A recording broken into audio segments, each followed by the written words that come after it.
your 23. That's car, I'm in a 28, truck on your right.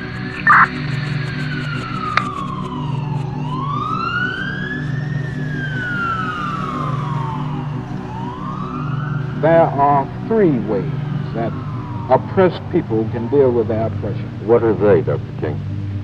Well, one is to rise up in open violence, in physical violence. Violence creates many more social problems than it solves. We are covering something of a national emergency that is unfolding in the city of Dallas, Texas, in this mass shooting tonight. The families of the victims of the deadliest mass shooting in our nation's history speaking out tonight as they mourn the loss of their sons and their daughters. God is great, I still believe that, what, we can have forgiveness even in this. It was an act of terror and an act of hate. And as Americans, we are united in grief, in outrage, and in resolve to defend our people. John Carlos Nieves Rodriguez. Stanley Almodovar. John Carlos Mendez Perez. 23 years old. 27 years old. 37 years old. 40 years old. 29 years old. It's time to stop the bleeding. Let's show the world that love conquers hate. Earlier today, dozens of Kansas Cityans gathered downtown for a vigil at the Barney Alice Plaza. Some wearing rainbow colors, holding flags and signs calling for more love than hate. You had guns on the other side, you wouldn't have had the tragedy that you had. If people in that room but there had was, guns, but Mr. Trump, there was an armed security guard. Right at his head. So listen, Donald J. Trump is calling for a total and complete shutdown of Muslims entering the United States. Border Control, the immigration just said to me, welcome back.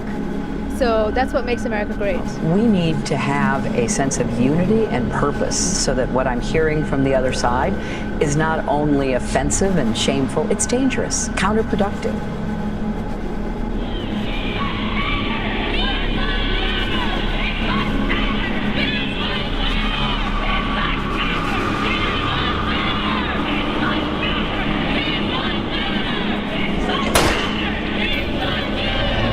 All of them should be held responsible because the police officers, the good ones, as they say, they don't testify against them. So they're all bad. Well, it's just crazy talk. That's ignorance in its purest form. I think we need to rethink this strategy and arrest these subhuman creeps for creating a disturbance. That we can do.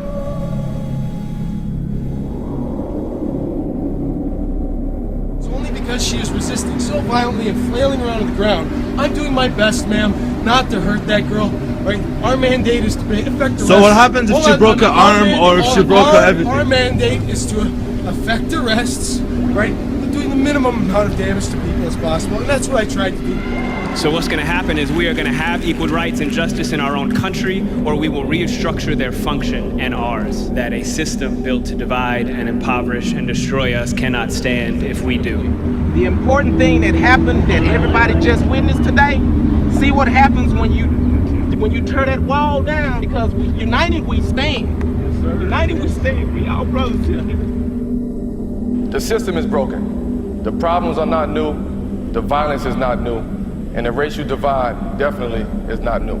Time and again throughout American history, generation after generation, it's a police confrontation in the African American Latino community that touches off widespread violence. And yet we don't seem to learn from it or reform it, or every generation seems doomed to repeat the same problem. And it's incumbent then on the activists to also take seriously the tough job the police had. And just assuming good faith in other people. I've rarely gotten much accomplished assuming the worst in other people. A lot of times in America, it happens to be blacks and Latinos that get killed. No, our white people get shot a lot more too.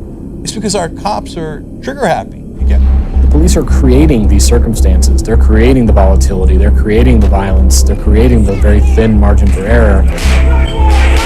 The premise that the cops are becoming more like the military. Protesters and law enforcement appear to be uniting in some communities after a tense few weeks with the goal of building a stronger relationship among law enforcement activists in the community. Man's reason and spirit have often solved the seemingly unsolvable, and we believe they can do it again.